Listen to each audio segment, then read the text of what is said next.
Ya, Assalamualaikum warahmatullahi wabarakatuh. Alhamdulillah di pagi ini kita bisa berkumpul bertemu dalam rangka pembelajaran PAI Pendidikan Agama Islam kelas 8. Mudah-mudahan pertemuan ini berkah manfaat untuk kita. Ayo, pembelajaran ini diawali dengan berdoa agar pelajaran kita bisa bermanfaat untuk kita semua, khususnya berkaitan dengan pembelajaran adab sopan santun terhadap orang tua dan guru. Itu adalah salah satu kunci suksesnya keberhasilan kita dalam meraih tujuan cita-cita. Ini sebagai pembukaan, ya. Nah, selanjutnya salah satu bentuk kunci keberhasilan orang tua, apapun yang dikatakan orang tua, patut kita ikuti, patut kita contoh, yang berkaitan dengan adab sopan santun orang tua. Jadi jangan sampai sebagai anak kita berkata kepada orang tua ini melebihi bahasa kekerasan, ya. Jadi hendaknya bicara yang sopan, yang santun, termasuk terhadap guru. Adab sopan santun terhadap orang tua bagaikan adalah akhlak sopan santun kepada orang tua. Jadi sepatutnya anak nurut pada orang tua. Jadi yang dimaksud orang tua, ayah dan ibu.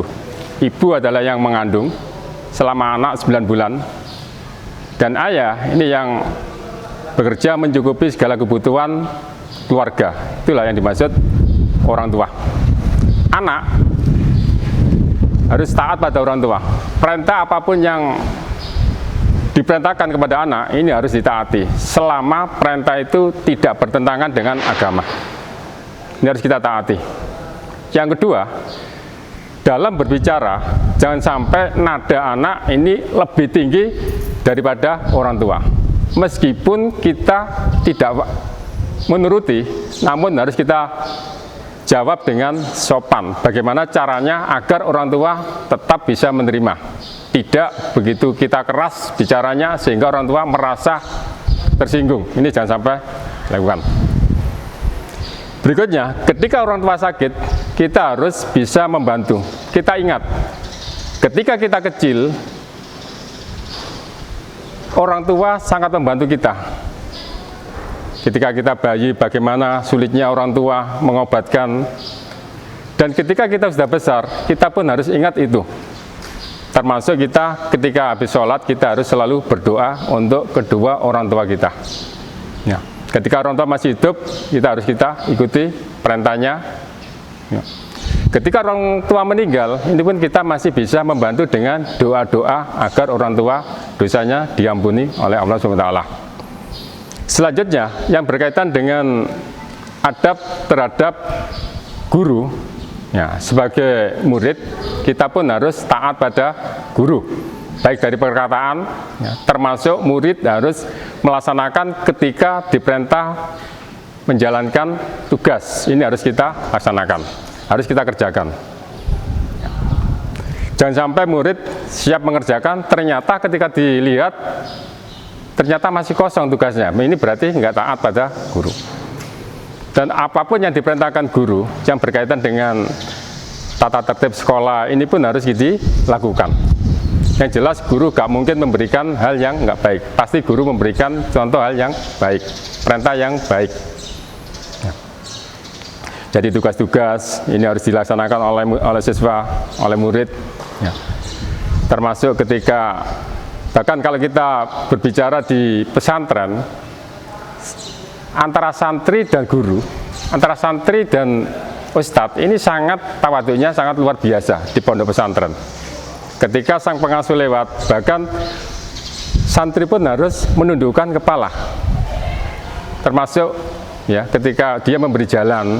Namun ini adalah sekolah umum, ya tetap kita harus bisa menjalankan bagaimana seharusnya sebagai siswa ini harus hormat terhadap guru. Ya. Secara kesimpulan, ya, keberhasilan seorang siswa yang nanti akan berhasil, kuncinya adalah taat pada orang tua dan guru. Ya, dan guru, siapapun yang pernah mengajar kita, harus kita taati, harus kita hormati. Jangan sampai ada kata-kata mantan guru. Meskipun dia guru TK, guru TPQ, guru SD, sekarang kalian di SMP, ketemu harus kita hormati. Karena agar ilmu yang kita miliki ini agar bermanfaat, agar berkah, agar bertambah. Yang kelak akan memberikan keberhasilan kita. Itu salah satu keberhasilan adalah taat orang tua dan guru.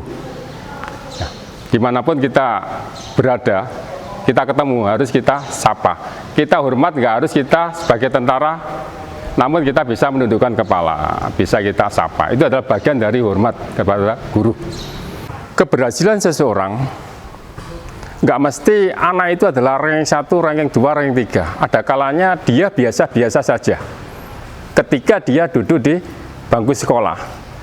Namun karena anak itu taatnya pada orang tua, termasuk guru, sehingga keberhasilan itu nampak ketika nanti antara 5 tahun, 10 tahun itu bisa nampak.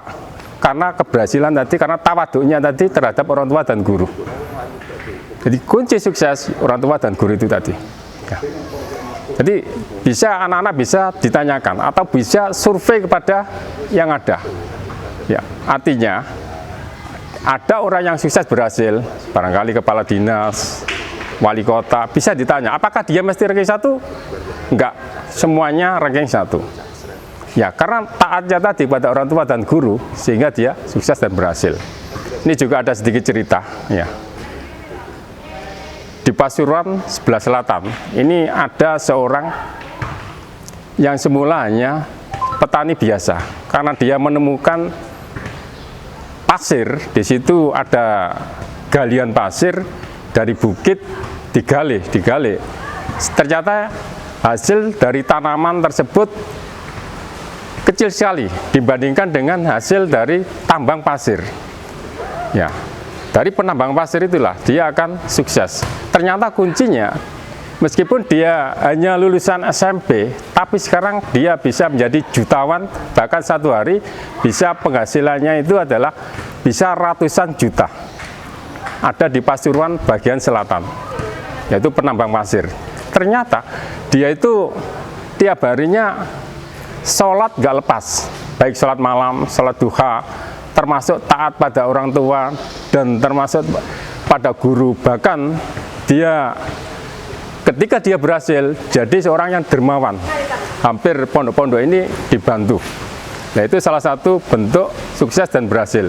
Jadi saya harapkan anak-anak, meskipun hari ini enggak menjadi ranking 1, 2, 3, namun kuncinya nurut nang wong tua dan nurut nang guru. Insya Allah kemudian hari pasti kalian akan sukses dan berhasil apa yang diharapkan. Terima kasih anak-anak yang telah mempelajari pembelajaran PAI. Apa yang dipelajari tadi berkaitan dengan pembelajaran adab sopan santun terhadap orang tua dan guru. Ini hendaknya bisa kita amalkan dalam kegiatan sehari-hari dan kita bisa melakukan. Diharapkan juga pelajaran agama ini berlaku bukan untuk hanya di kelas, namun di masyarakat, bahkan bisa untuk selamanya. Terima kasih. Ada kurang lebihnya mohon maaf. Saya akhiri. Assalamualaikum warahmatullahi wabarakatuh.